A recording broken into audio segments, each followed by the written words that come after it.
Hi everyone, welcome to Analytics with me.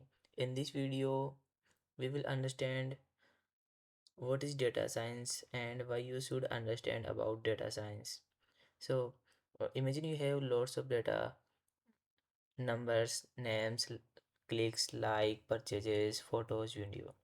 Now the question is, how do we use this data to make smart prediction? That's exactly what data science does. In data science is a data science is a process where we collect the data, understand it, and make prediction for the company. Now let's see some example where data science uses. Some real example of data science is first is Netflix recommendation. When you watch movies on Netflix and it suggests new shows, that is data science. Second is Google search. When we search something on the Google uh, and it shows the best result instantly.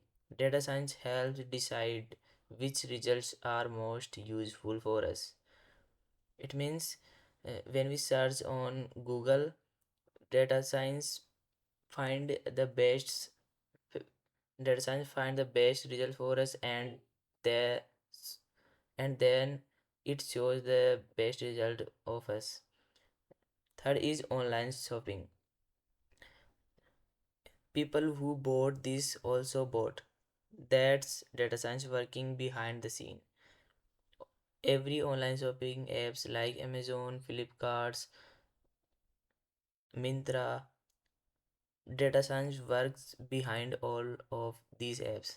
When we search any product on the apps, then it recommend similar product next time. It is possible because data science work behind all the apps. Now, what is data scientist does in the real industry? Let's see.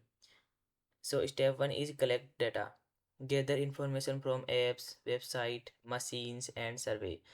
Step 2 clean data. If we have some data like data set, then we have to collect the messy data. We have to fix the we have to fix empty data and we have to remove the null values into data set. Then we analyze the data, look look a pattern like what is increase, what is decreasing, what do people prefer. Then we make prediction. We use machine learning for making prediction. Will a customer will leave? Will sales increase next month? Will it rain tomorrow? These all are possible to cause of data science. Thank you for watching this video. I'll see you in next time with linear algebra.